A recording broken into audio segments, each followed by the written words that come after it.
Bon, je suis le ministre Nico Daniel, je suis ivoirien.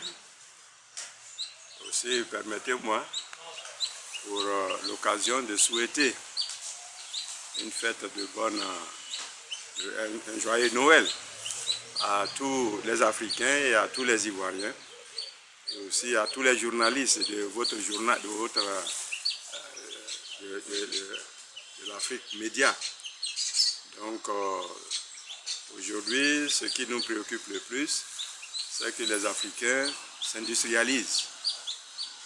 Il faut que les Africains s'industrialisent parce que tous les pays sous-développés aspirent au développement.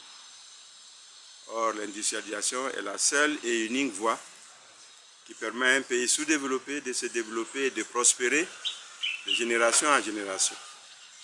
Donc, je peux dire que c'est le souhait le plus ardent que je puisse formuler à l'endroit des Africains et en particulier de la Côte d'Ivoire. Parce que l'Afrique souffre trop. Et ce que je ne peux pas non plus accepter quand je vois la souffrance des Africains, c'est que le monde entier considère que l'Afrique est un marché. L'Afrique n'est pas un marché. L'Afrique est un continent où vivent les hommes et les femmes, les enfants. Celui qui veut venir en Afrique, qui ne prenne pas l'Afrique comme un marché, en savoir que c'est comme des objets. Le marché est un objet. C'est des hommes qui vivent en Afrique. Et qu'il faut que les gens viennent pour coopérer et non pour faire des marchés, pour conquérir des biens. Bien sûr que quand tu es dans un pays que tu travailles, tu dois manger. Mais qu'on vienne dans l'esprit qu'on va conquérir des marchés, l'Afrique n'est pas un monde à conquérir. Ce sont ces souhaits-là, ces mentalités nouvelles qui doivent gouverner et l'étranger et les Africains. Et je souhaite bonne et heureuse année aux Africains, à la Côte d'Ivoire et au monde. Je viens de dire que la monnaie franc CFA qui vient d'être réformée n'est pas allée loin de nos attentes. Parce que ce n'est qu'à mi-parcours que ils se sont arrêtés. Donc demain, il va falloir encore que si on maintient l'écho, il faut que demain, dans 30 ans, dans 50 ans, nos arrière-petits-fils, les arrière-petits-fils de ceux-là, viennent encore lutter pour qu'on refasse encore une autre réforme. Parce que ceux qui bénéficient de la réforme aujourd'hui, ça va devenir une habitude pour eux. Ils vont s'asseoir sur ces acquis et ils ne voudront plus qu'il y ait changement. Et c'est ça le danger. Donc on a délégué la lutte qu'on aurait dû mener ici à faire une réforme totale, rupture totale. Nous allons remettre ça à nos enfants, aux enfants de nos enfants, et ça c'est grave. Et en plus, pour l'instant, nous acceptons que nos populations continuent de souffrir les souffrances que nous avons endurées depuis 60 ans.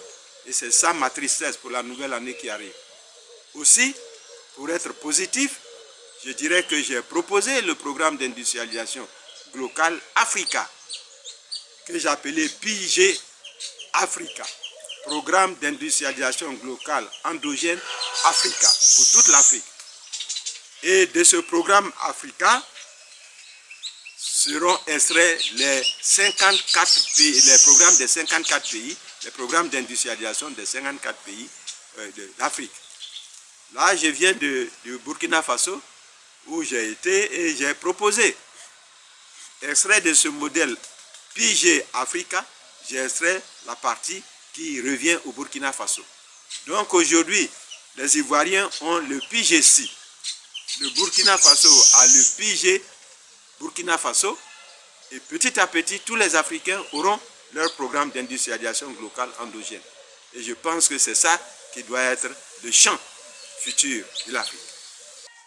Chers frères et chères sœurs de la Côte d'Ivoire, chers Africains et Africaines, en cette nouvelle année 2020, je voudrais, au nom de la 4e voix, la voix des sans-voix, vous souhaiter nos vœux les meilleurs.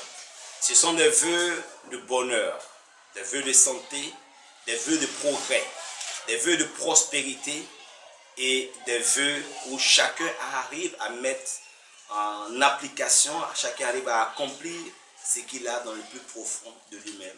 Que chaque Ivoirien, chaque Ivoirienne, chaque Africaine arrive à mettre en exergue le rêve qui est en lui.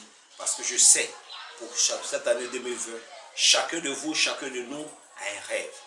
Pour la Côte d'Ivoire, mon pays, la Côte d'Ivoire, notre nation, qui a été une nation qui, à chaque rendez-vous électoral, a été perturbée, le vœu que nous pouvons formuler pour la nation ivoirienne, c'est une élection apaisée, une année électorale apaisée, ce qui passe forcément par une CEI apaisée. Et je lance un appel au président de la République, Alassane Ouattara, aux membres du gouvernement, aux membres de la CEI, à toute l'opposition politique, à se retrouver en cette année 2020 pour la première fois réellement, de manière inclusive, sans faire de discrimination, pour que les Ivoiriens et les Ivoiriennes se parlent. Je voulais également adresser mes vœux à tous ces Ivoiriens qui sont encore en exil, pour ceux qui sont encore dans les prisons, pour ceux qui pensent qu'ils ont été oubliés par la République, que nous leur transmettons nos vœux de bonheur, nos vœux de santé, nos vœux de prospérité. Nos prières pour l'Afrique, ce que l'Afrique soit demain et après-demain un continent développé, un continent autonome, un continent où les Africains et les Africaines se sentent membres de la même famille, de la même maison, du même pays, du même village. Et je voulais profiter pour dire aux Ivoiriens de garder l'espoir que l'année 2020 est une année où une nouvelle page sera tournée et nous serons en train d'écrire une nouvelle histoire de la Côte d'Ivoire. Je profite également de cette tribune pour souhaiter les vœux les meilleurs à tous les porteurs de voix. Ceux qui nous ont fait confiance depuis Odiéné jusqu'à Aboisseau, depuis Bouna jusqu'à Tabou, de ceux qui sont nos représentants en Asie, en Amérique, en Europe, en Océanie et en Australie. Je vous souhaite les vœux les meilleurs pour cette nouvelle année. Et je profite pour vous dire qu'il est l'heure. C'est le temps où nous devons maintenant démontrer qu'il y a beaucoup de situations que nous pouvons régler. Nous qui sommes les sans-voix, nous qui sommes les porteurs de voix, nous devons nous préparer, nous organiser, nous préparer pour que l'année 2020 soit l'année du changement, soit l'année qui va apporter un nouveau élan à la Côte d'Ivoire, un nouvel essor, un nouvel espoir pour que nous puissions connaître la justice sociale, la justice économique. Mon cher porteur de voix, que chacun de vous, là où il est, puisse transmettre cette voix, puisse transmettre ces salutations, puisse transmettre ces vœux les meilleurs que je suis en train de vous transmettre à tous les porteurs de voix dans les hameaux, dans les villages, dans les campements, dans les villes, dans les régions. Et il faut mettre tout le monde en ordre de bataille pour que le rendez-vous de 2020 ne soit pas raté et que ce soit le rendez-vous de la quatrième voix, la voix des enfants. Que Dieu bénisse chaque porteur de voix, que Dieu bénisse chaque porteuse de voix, que Dieu bénisse chaque président, vice-président de la quatrième voix, la voix des sans voix. Je vous remercie. Bonne heureuse année. Okay, bonjour à tous les journalistes d'Afrique Média, bonjour à toute la population ivoirienne. J'aimerais donc à ce début d'année 2020 souhaiter bonne et heureuse année à l'ensemble donc des militants et les militants du Front populaire ivoirien, à l'ensemble des jeunes du Front populaire ivoirien, à l'ensemble donc des démocrates ivoiriens. Que cette année 2020 soit donc l'année de succès, l'année de réalisation de tous nos vœux les plus chers, l'année donc de la prospérité, l'année donc de la réalisation et de la matérialisation de tous nos désirs et tous nos vœux. Que 2020, qui est une année charnière et une année électorale en Côte d'Ivoire, soit l'accomplissement de tous les efforts que nous avons fournis depuis 2011. D'abord, qui passe forcément cette année 2020 par la libération totale du président Laurent Gbagbo et son retour parmi donc les siens, parmi donc les démocrates ivoiriens. Parce que le président Laurent Gbagbo, c'est le chaînon manquant de la réconciliation nationale ici en Côte d'Ivoire. Donc au nom donc des jeunes du Front populaire ivoirien, c'est un vœu qui nous est cher. Nous souhaitons que donc le président Laurent Gbagbo, cette année 2020, puisse regagner son pays. Je souhaite bonne et heureuse année à l'ensemble donc des peuples africains qui mènent le combat de l'émancipation des États africains, de la souveraineté des États africains, qui mènent donc le combat de la libération totale de l'Afrique et de la dignité de l'Afrique. à ces jeunes-là et à tous les démocrates africains, je voudrais souhaiter une meilleure année, une excellente année, une année de prospérité, mais surtout une année de santé du fer, pour qu'il y ait donc la force et la vigueur nécessaires pour continuer donc le combat de l'émancipation et le combat de la souveraineté et de la dignité de l'Afrique tout entière. En cette année 2020, je souhaite que 2020, donc cette année électorale, soit une année paisible en Côte d'Ivoire et que les acteurs politiques puissent se retrouver pour que cette année-là ne soit pas une année encore conflictuelle en octobre 2020 et que tout se passe bien et que les élections se passent dans un climat apaisé. C'est pourquoi je souhaite le vœu le plus ardent de voir les acteurs politiques, surtout les gouvernants actuels, d'appeler à une table de négociation pour une concertation plus large sur la commission électorale d'indépendance et sur l'organisation des élections de 2020, pour éviter tout trouble, pour éviter donc toute crise post-électorale après ces élections. Vraiment, c'est le vœu le plus ardent que nous avons et que c'est l'ensemble des Ivoiriens qui aspirent donc à la paix et à voir 2020 se passer tranquillement et paisiblement.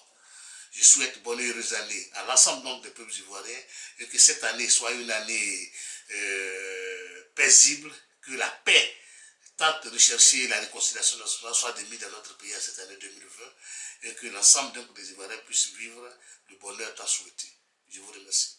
Je dis merci à la chaîne panafricaine Afrique Média qui nous donne cette occasion de formuler nos vœux de nouvel an, vœux de 2020, vœux de paix, vœux de santé, vœux de prospérité à toute l'Afrique, à tous les Africains et en particulier aux Ivoiriens. Vœux de paix pour la Côte d'Ivoire, un pays qui a été très agité depuis 2002 jusqu'à maintenant. Je profite aussi pour souhaiter mes vœux de bonheur, vœux de santé aussi à tous mes collaborateurs qui sont les animateurs des parlements Yagoura en Côte d'Ivoire. S'il s'agit des orateurs, il s'agit des présidents des parlements Yagoura. Et je saisis aussi cette occasion que vous nous offrez pour demander à l'État de Côte d'Ivoire, en particulier au gouvernement de Côte d'Ivoire, de s'associer aux avocats de Laurent Gbagbo dans le cadre du procès qui aura lieu le 6 février, de s'associer aux avocats de Laurent Gbagbo pour demander la levée purement et simplement de toutes les restrictions contre Laurent Gbagbo. Il est inacceptable que quelqu'un qui a été acquitté, donc irréprochable, soit encore sous des restrictions. Que notre gouvernement de Côte d'Ivoire saisit cette occasion-là pour contribuer à favoriser un climat de paix et de réconciliation. Et la seule façon de favoriser le climat de paix et de réconciliation en Côte d'Ivoire, c'est de demander la levée de toutes les restrictions contre Laurent Gbagbo et de faire en sorte qu'il rentre dans son pays, la Côte d'Ivoire, pour que tous les Ivoiriens se retrouvent pour la paix et pour la réconciliation nationale. Vous savez aussi, mon dernier vœu, mon dernier message, c'est que la Côte d'Ivoire a souffert de la crise post-électorale de 2010. Et aujourd'hui, vous voyez que le climat social est très tendu. Le climat social est très tendu. Et il faudrait que le chef de l'État, Alassane Ouattara, comprenne qu'il faut absolument la paix en Côte d'Ivoire. Il est le garant de ce pays. Il est le père de ce pays. C'est lui qui doit tendre la main aux Ivoiriens et surtout à ses opposants.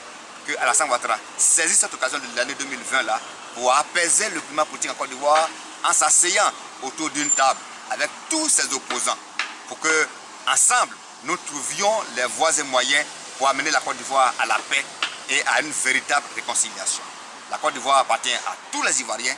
Il faut associer tous ceux qui sont mécontents, tous ceux qui sont opposés. Il faut les associer autour d'une table de réconciliation pour qu'ensemble on travaille. C'est ce que Houphouët-Boigny a fait. C'est ce que Houphouët-Boigny a fait, c'est ce qu'on appelle le père de la nation. Nous pensons que le président Alassane Ouattara, qui lui aussi se réclame d'Houphouët-Boigny, qu'il fasse en sorte que la paix règne en Côte d'Ivoire. Voilà en quelque sorte mon message que j'avais à formuler pour la Côte d'Ivoire et pour l'ensemble des Africains. Que Dieu nous garde.